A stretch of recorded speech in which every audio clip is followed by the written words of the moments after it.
तर कविता सादर करतोय. कवितेचं नाव आहे जब याद तुम्हारी आ जाती है. दिल जलता है कभी कभी जब याद तुम्हारी आ जाती है. दिल जलता है कभी कभी जब याद तुम्हारी आ जाती है. कुछ खलता है कभी कभी जब याद तुम्हारी आ जाती है. दिल में एक गहरा सदमा, आंखों में आंसू की बूंदे. क्या चलता है कभी कभी जब याद तुम्हारी आ जाती है.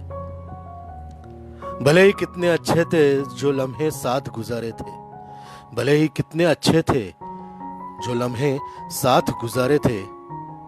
दुख मिलता है कभी कभी जब याद तुम्हारी आ जाती है. वो यादों का बीता मौसम जिसमें हम तुम मिलते थे.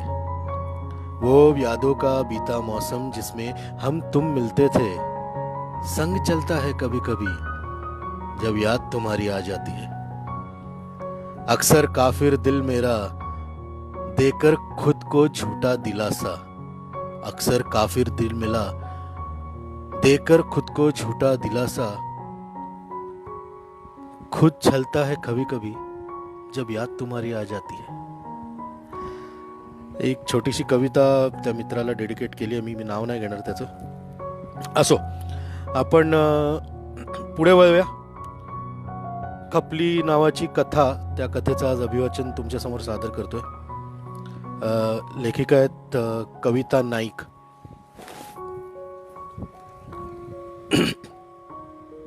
खपली. सुभाष राऊत. रिसेप्शनिस्टने हाक मारल्याबरोबर सुभाषची तंद्री तुटली. आणखी किती दिवस डॉक्टरांच्या वाऱ्या करायला लागणार कुणास ठाऊक असा विचार करत सुभाष हातातले ब्लड रिपोर्ट्स सावरत उठला. बरेच दिवस पायाला झालेली जखम बरीच होत नव्हती. त्याचा अंदाज बरोबर होता. शरीरातली साखर वाढली होती. तोंडावर गोड बोलून मनस्ताप देणारा घर जावई असतो ना, तसा हा डायबिटीज. एकदा घरात शिरून ठाण मांडून बसला की त्याला बाहेर घालवणं दुराप असतं. मग त्याला कंट्रोल करावं लागतं. त्याला हाताबाहेर जाऊ न देणं हे मोठं कामच असतं. स्ट्रेस जरा कमी करा मिस्टर सुभाष, डॉक्टरांनी रिपोर्ट्स बघून वॉर्निंग दिली. सुभाषने त्यांच्याकडे बघून मंद स्मित हास्य केलं. डॉक्टरांनी दिलेलं प्रिस्क्रिप्शन त्याला नवीन नव्हतं. हल्ली या गोळ्या नेहमीच्याच झाल्या होत्या. खरं तर आयुष्यभर या गोळ्या घ्यायला हव्यात हे माहीत असूनही जरा शुगर कमी झाली की सुभाष त्या बंद करत असे.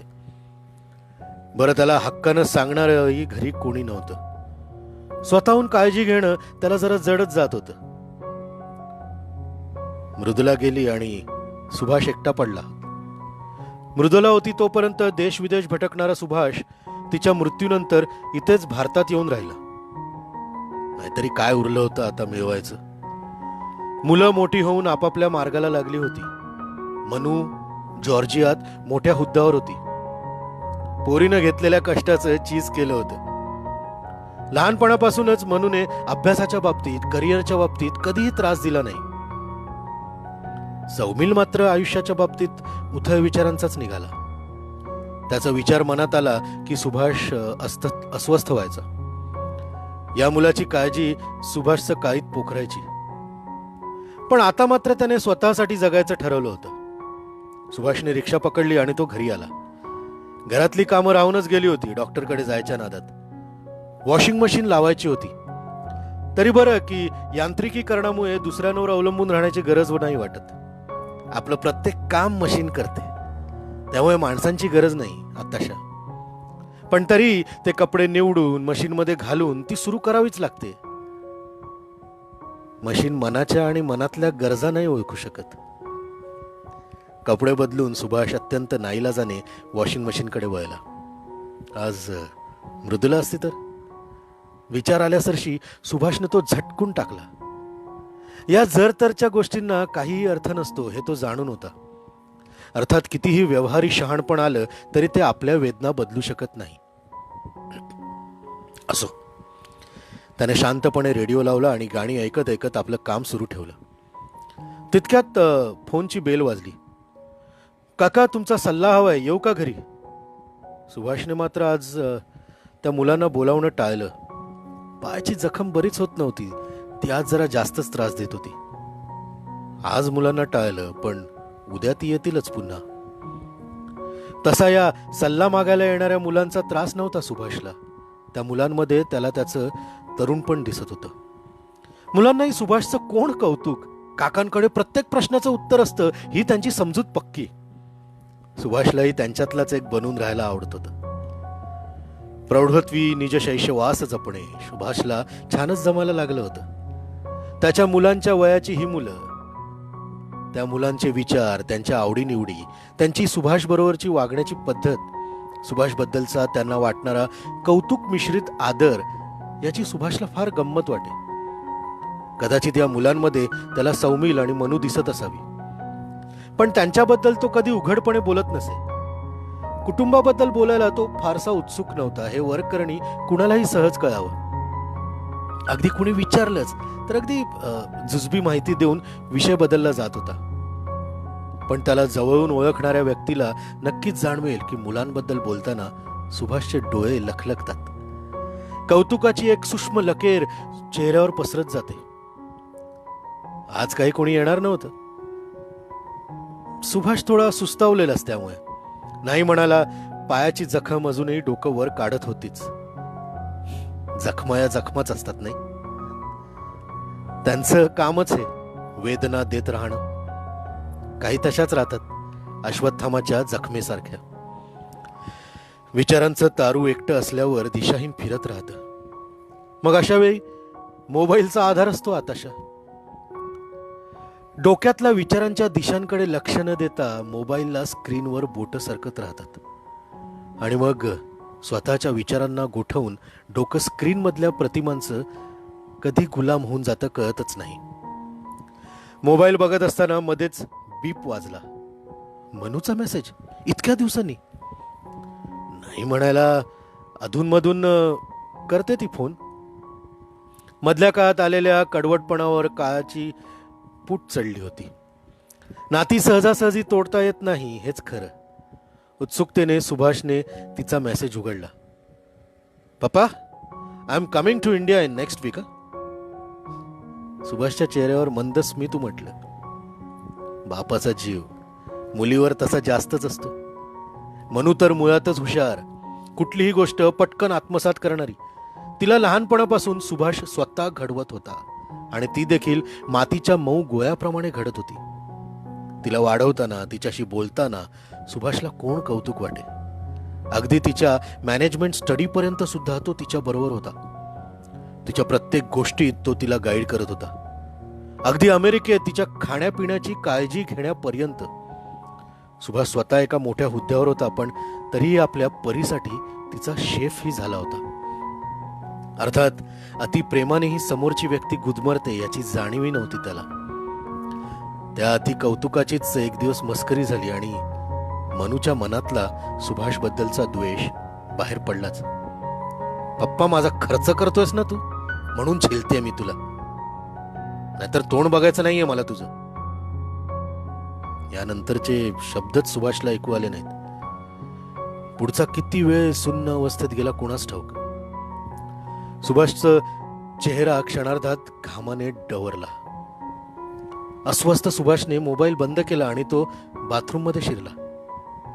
थंड पाण्याची धार डोक्यावरून खाली ओघळती झाली तेव्हा त्याला जरा बरं वाटलं. थंड धारेबरोबरच शरीराच्या उष्णतेचाही भार पाण्यातून आणि गतायुष्य डोळ्यातून ओघळायला लागलं. मनूच्या त्या जहरी बोलण्यानं हतबल झालेला सुभाष अमेरिकेतून एकटा परतला. इतका तिरस्कार. मी इतका वाईट वागलो तिच्याशी की हे मृदुलाचे विचार मनू बोलली. मृदुला बरोबरचे वाद, मुलांचं वागणं, तिने केलेली पैशाची उधळण, वारंवार केलेली पैशाची मागणी आणि यातून कंटाळून सुभाषने अख्ख्या कुटुंबाशी घेतलेली फारकत, सगळंच अनपेक्षित. ज्या व्यक्तींवर आपण मनापासून प्रेम करतो ती व्यक्ती पैशामुळे इतकी बदलते. त्या पैशाचीच विरक्ती आली सुभाषला. पैशाने संसारात विष कालवलं, त्या पैशाने मुलांनाही दूर केलं. पैसे नुसता येऊन उपयोग नसतो, तो झेपवावाही लागतो हे समजण्यातच अर्ध वय निघून जातं नाही. सुभाष बाथरूम मधून बाहेर आला. मोबाईल वाजत होता. अतिशाचा फोन. अतिशचा फोन. हल्ली हा मुलगा फार जवळ यायला लागलाय. नेहमीच काळजीने फोन करतो. विशेष म्हणजे त्याच्या आणि सौमिलच्या चेहऱ्यात खूप साम्य आहे. फक्त सौमिल मुंबईत असूनही नसल्यासारखा.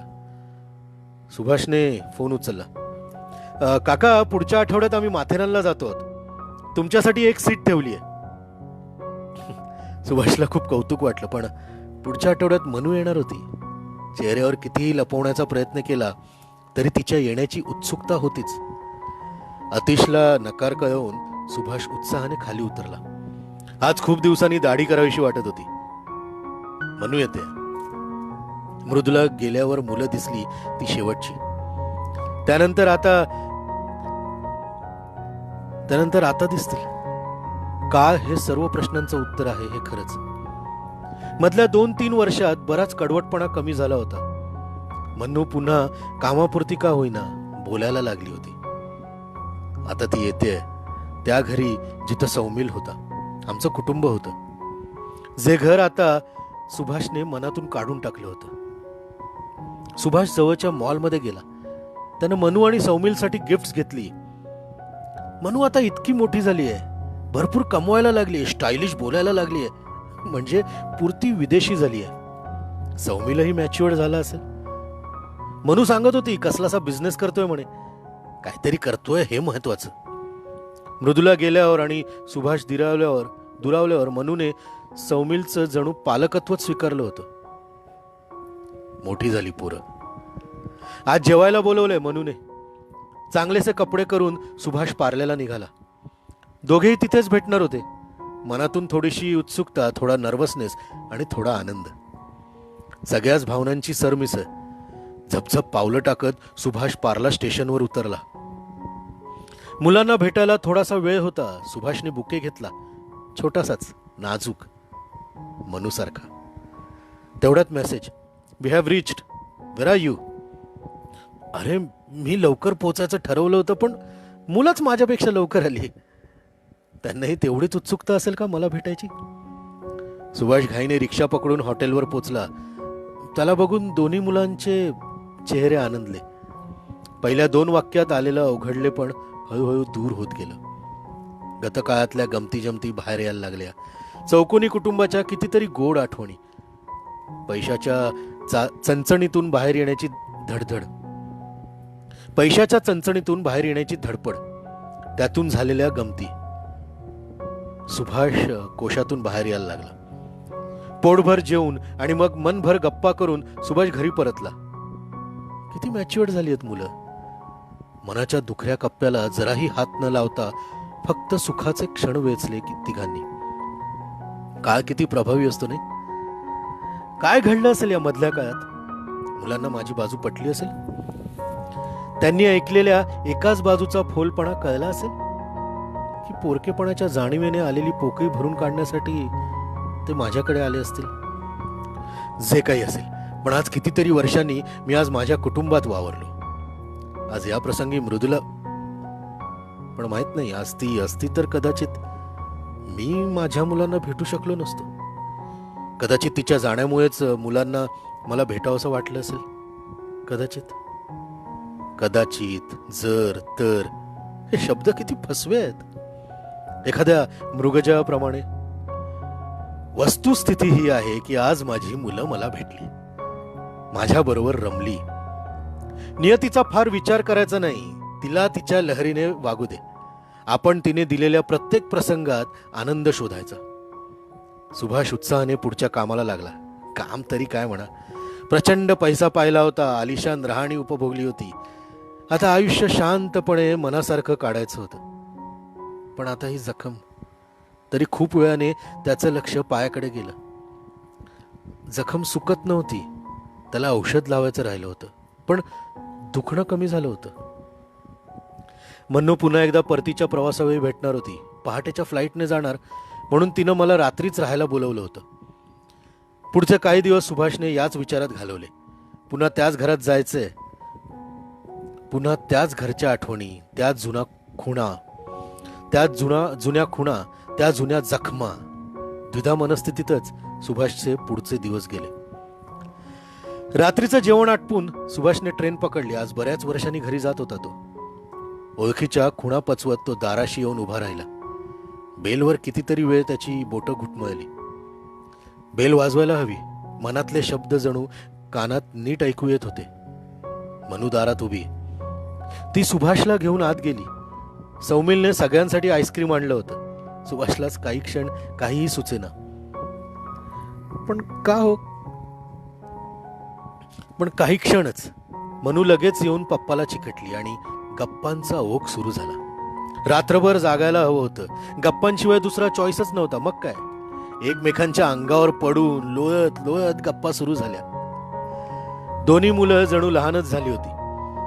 पुन्हा एकदा सुखद आठवणींना पाना फुटला. पुन्हा एकदा सुभाषचा चेहरा मुलांच्या कौतुके भरून गेला. पूर्वीचा पप्पा, पूर्वीची मनू आणि तोच पूर्वीचा उगाचच हुशाऱ्या मारणारा सौमिल. परकेपणाचा लवलेशही उरला नाही. एकमेकांबद्दलच्या अपेक्षा संपल्या की दुरावाही संपतो. रात्र मजेत सरली आणि मनूला सोडायला सुभाष आणि सौमिल दोघेही गेले. मनूला सोडून सुभाष ट्रेनमध्ये बसला. आता कधी भेटतील कुणास ठाऊक. पण आज सुभाषच्या मनात याबद्दल जराही वेदना नव्हती. त्याचं मन समाधानाने भरून गेलं होतं. स्वच्छंदी पाखरांना मोकळ्यात सोडावं. एकमेकांबरोबर राहून पायातली बेडी होण्यापेक्षा लांबूनच क्षितिज ओलांडू पाहणाऱ्या जहाजांना कौतुकाने पाहत राहावं. दीपस्तंभासारखं सुभाषने समाधानाचा सुस्कारा टाकत डोळे बंद केले. अचानक त्याला आपल्या जखमेची आठवण झाली. खूप दिवस झाले डॉक्टरकडे गेलोच नाही. त्याचा हात पायाकडे गेला. जखमेवर हात जाताच त्याच्या चेहऱ्यावर स्मित पसरलं. त्याच्या जखमेवर खपली धरली होती. कविता नाईक यांची ही कथा आता मी तुमच्या समोर सादर केली. खूप छान कथा होती.